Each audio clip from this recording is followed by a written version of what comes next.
The Encyclopedia of Earth, a complete visual guide. So this is a big old hardback. It comes with a dust jacket. The dust jacket looks exactly like the book. I mean, basically they've taken, it is the book in a dust jacket. So we're going to toss that aside. Shwapow. Okay.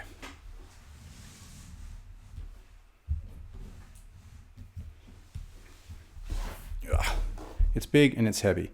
I think it's printed on pretty quality paper, which makes it heavy.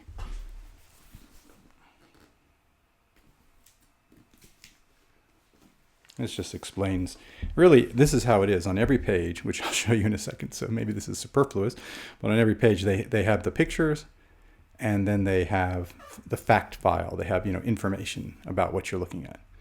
So this, although it's sort of coffee table-ish, it really is more of an encyclopedia than a coffee table book. I guess I'd say it's kind of a mix of the two, because look, there are a lot of pretty pictures here, more than you might find in an encyclopedia that was just for knowledge. But on the other hand, every page does have lots of information on it. Let's have a look.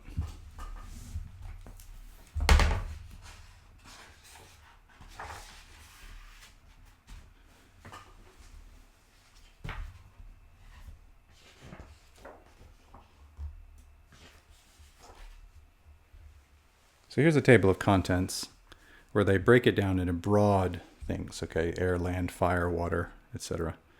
And then within those they have deeper divisions.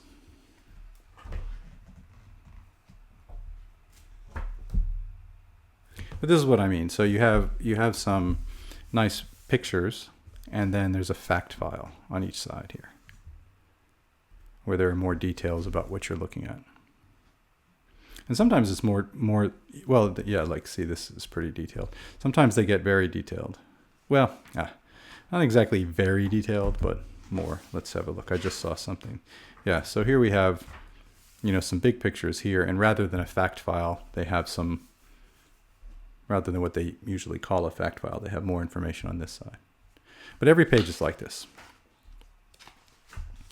So every page has what I think are some really nice pictures, good pictures.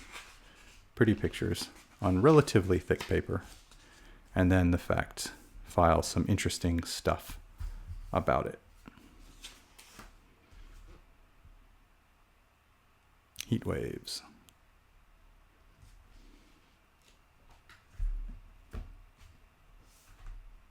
And so you're talking about maybe 500 pages of this kind of,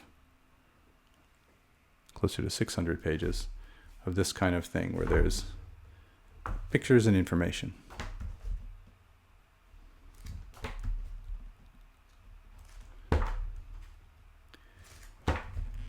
Now I'm never going to pull this book out when I want to know something. So I mean something specific. I don't see myself ever saying, I want to learn about Earth's resources. I'm going to pull out that encyclopedia. I don't see that ever happening. I got other things to do for that.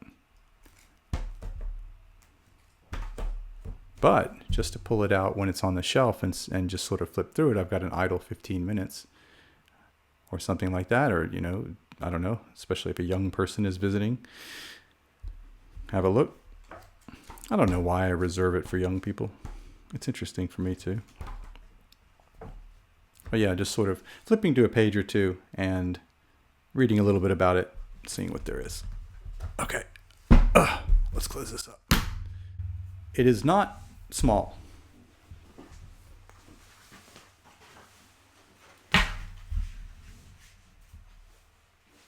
There we have it, the Encyclopedia of Earth, a complete visual guide. I suppose I should tell you who published it, in case you ever wanted to get it. University of California Press at Berkeley. Okay.